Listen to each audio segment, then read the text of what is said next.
नमस्कार बच्चों, कैसे हैं आप सभी। आशा करती हूँ कि आप सभी बच्चे बहुत ज्यादा स्वस्थ होंगे। आज हमारे पास है अध्याय 8 जिसका नाम है तात्या टोपे।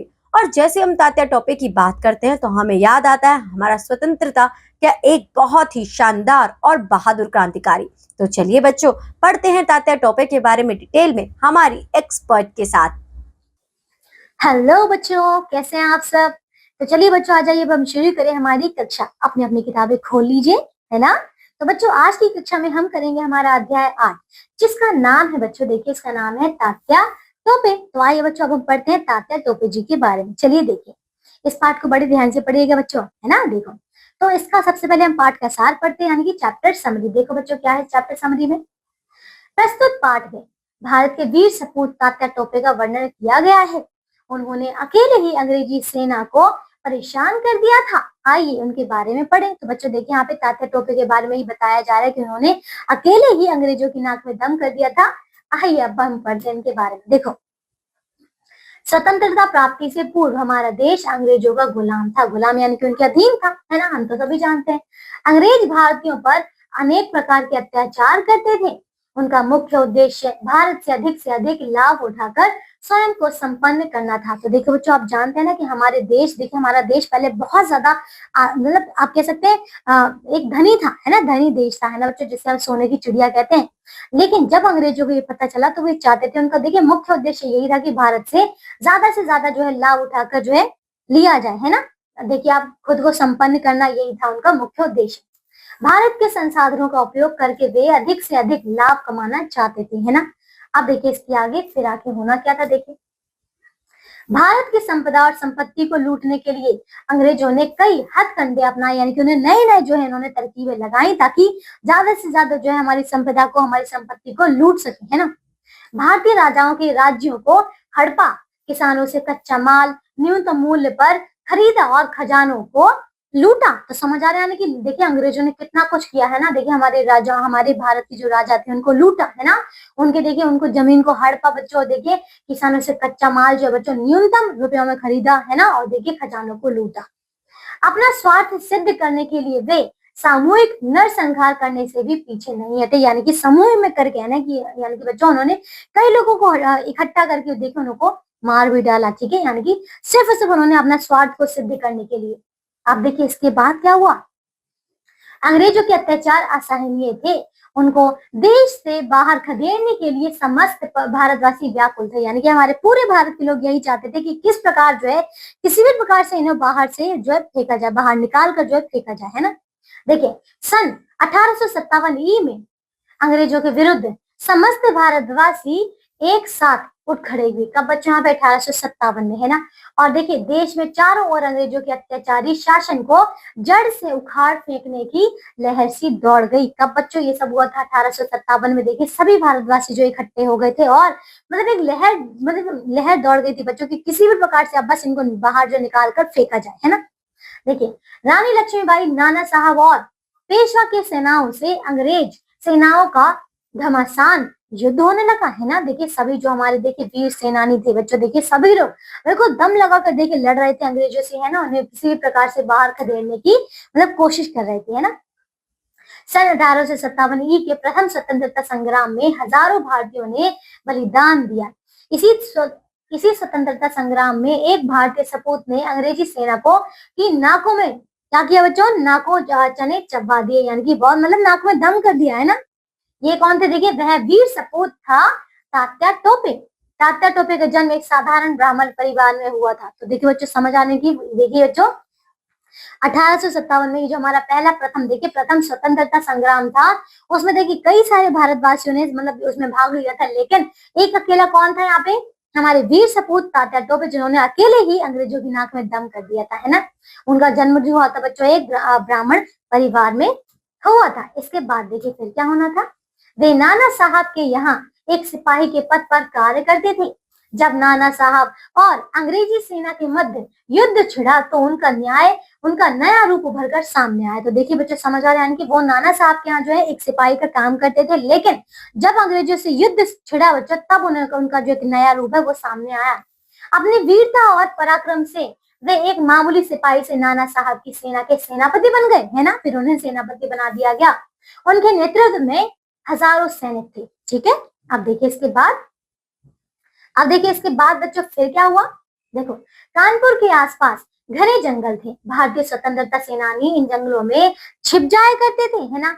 और देखिए अचानक ही अंग्रेजी सेना पर आक्रमण कर देते थे। देखिए बच्चों समझ आ रहे हैं कि जो कानपुर के आसपास घने जंगल थे उसमें जो भारतवासी थे वो अपने भारत को स्वतंत्र कराने के लिए लड़ते थे, ठीक है। उसमें देखिए वहां पे उन जंगलों में छुप जाते थे और जैसे ही अंग्रेजी सेना वहां से जाती थी उन पर आक्रमण कर देते थे, है ना। उनके इस प्रकार आक्रमण करने से अंग्रेजी सेना घबराकर कानपुर शहर की ओर भागने लगी। तात्या टोपे के नेतृत्व में भारतीय सेना ने भागते हुए अंग्रेजी सेना पर धावा बोल दिया, यानी कि उस पर हमला कर दिया। सैकड़ों अंग्रेजी सैनिक इस हमले में मारे गए, है ना। समझ आ रहा है बच्चों। अब देखिए इसके बाद फिर क्या हुआ। जनरल बाईधम के नेतृत्व में अंग्रेजी सेना भागते भागते कानपुर पहुंच गई। वहां उनमें और भारतीय सेना के मध्य भयंकर युद्ध हुआ। अंततः भारतीय सैनिकों को विजय प्राप्त हुई। तो बच्चों समझ आ रहे हैं कि देखिए जब वो कानपुर भाग गए तो वहां पर भी जो है भारतीय सेना के मध्य और अंग्रेजी सेना के मध्य जो है भयंकर युद्ध हुआ, लेकिन विजय किसकी हुई? हमारी भारतीय सेना की। इसके बाद बच्चों देखिए दूसरी ओर लखनऊ में अंग्रेज सेनापति कॉलिन कैपवेल और भारतीय योद्धाओं के मध्य युद्ध छिड़ा हुआ था। कहाँ बच्चों? ये कहाँ था? लखनऊ में, है ना। जब उसे कानपुर में अंग्रेजी सेना की पराजय का समाचार मिला तो वह तुरंत अपनी सेना सहित कानपुर की ओर कूच कर गया, यानी क्योंकि अब वो अपने साथियों को बचाने के लिए पहुंच गया, है ना, कानपुर। जल्दी ही वह कानपुर पहुंच गया। अंग्रेजों का सैनिक बल बढ़ जाने के कारण तात्या टोपे को पीछे हटना पड़ा और वह अपनी सेना सहित कालपी लौट आए। तो देखिए बच्चों समझ आ रहे यानी कि किस प्रकार देखिए दो जगह पे युद्ध चल रहा था, लेकिन जब अंग्रेजी सेना जो है जब कानपुर आ गई, ठीक है, जब उनकी सेना बढ़ गई तब जाके जो है तात्या टोपे पीछे हुए नहीं। तो देखिए वो अकेले ही देखिए मतलब वो लड़ रहे थे ना, सारे भारतवासी जो है बच्चों मिलकर जो अपने देश को आजाद कराने के लिए लड़ रहे थे। इसके बाद देखिए तात्या टोपे ने भारत के अन्य राजाओं को संगठित करने का निश्चय किया और उन सब के पास अपना संदेश भेजकर सहायता करने का अनुरोध किया, है ना। तात्या टोपे ने सभी राजाओं को इकट्ठा किया, है ना। अनेक भारतीय राजा उनका साथ देने को तैयार हो गए। इस प्रकार तात्या टोपे ने एक विशाल सेना को संगठित कर लिया। भारतीयों की विशाल सेना को देखकर अंग्रेज घबरा उठे, है ना। देखिए उन्हें देखिए अकेले तात्या टोपे ने इतनी बड़ी सेना को तैयार कर लिया था और ये सेना देखकर अंग्रेज तो घबरा गए, है ना। उनमें मुकाबला करने का साहस नहीं रहा, परंतु कॉलिन किसी भी तरह तात्या टोपे को मारना अथवा बंदी बनाना चाहता था। इसके लिए वह हर संभव प्रयास कर रहा था। कौन बच्चों? कौन था ये? कॉलिन, है ना। तो ये बस तात्या टोपे को किसी प्रकार से पकड़ना चाहता था, है ना। आइए अब देखिए इसके बाद बच्चों एक बार अंग्रेजों और तात्या टोपे की सेना के मध्य युद्ध छिड़ा हुआ था। अंग्रेजी सेना का मुकाबला करते हुए तात्या टोपे घायल हो गए। तो बच्चों समझ आ रहे हैं यहाँ पे जब यहाँ पे युद्ध छिड़ा हुआ था तब जो है सामना करते हुए जो है वो घायल हो गए थे। वह नरवर के राजा के यहाँ चले गए। नरवर का राजा घनिष्ठ, देखिए उनका घनिष्ठ मित्र था, यानी कि उनका बहुत ज्यादा पक्का मित्र था। परंतु उन्हें क्या पता था कि जिसे वह अपना घनिष्ठ मित्र समझ रहे थे, देखिए समझ रहे हैं, वह आस्तीन का सांप निकलेगा। समझ आ रहे बच्चों? देखिए यहाँ पे यानी कि उन्हीं के मित्र ने जो है उन्हें धोखा दिया, है ना। अंग्रेजों की सहानुभूति पाने की लालसा में नरवर के राजा ने अंग्रेजों को सूचित कर दिया कि तात्या टोपे उसके महल में है। अंग्रेज सैनिक नरवर पहुंच गए और उन्होंने तात्या टोपे को बंदी बना लिया। समझ आ रहे बच्चों? देखिए यानी कि उनके मित्र ने जो है उनके दोस्त ने उन्हें धोखा दिया और नरवर देखिए उन्होंने क्या किया, अंग्रेज सैनिक को उन्होंने मतलब अंग्रेजी सैनिक को देखिए उन्होंने क्या कर दिया, संदेश पहुंचा दिया कि जो तात्या टोपे वो हमारे यहाँ है, तो बस उन्हें बंदी बना लिया गया। नरवर का राजा विश्वासघाती निकला, यानी कि धोखेबाज निकला। उसने मित्रता के नाम को कलंकित कर दिया, है ना बच्चों। यानी कि तात्या टोपे के मित्र ने, घनिष्ठ मित्र ने उन्हें धोखा दिया था। ये देख रहे हैं? यहाँ देखिए अब इसके आगे पढ़िए बच्चों क्या है। नरवर से तात्या टोपे को शिवपुरी लाया गया। वहां अंग्रेजों ने उन पर मुकदमा चलाया और गंभीर आरोप लगाए। किस पर बच्चों? तात्या टोपे पर। अंततः उन्हें फांसी की सजा सुना दी गई, है ना।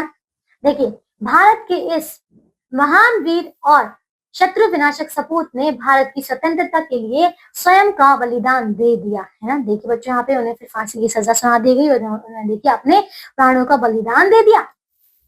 समस्त भारतवासी इस वीर सपूत को तब तक याद रखेंगे जब तक यह संसार रहेगा, है ना बच्चों।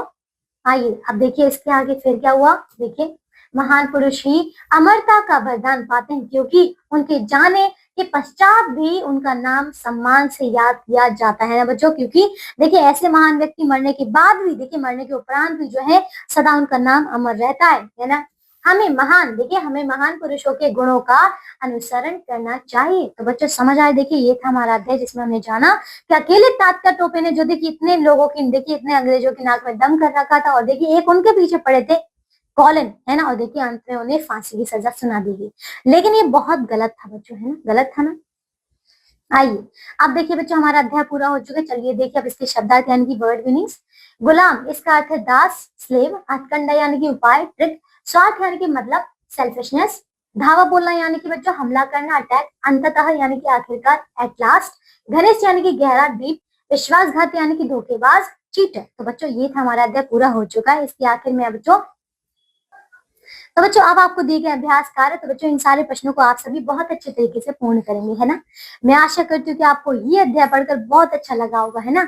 हमारे देश के बारे में जानकर, है हमारे देश के सपूतों के बारे में जानकर। तो चलिए आज के लिए सिर्फ और सिर्फ इतना ही। अब हम मिलेंगे एक नई कक्षा में और पढ़ेंगे एक नया अध्याय। तब तक के लिए आप सब अपना ध्यान रखिए और स्वस्थ रहिए। बाय बच्चों।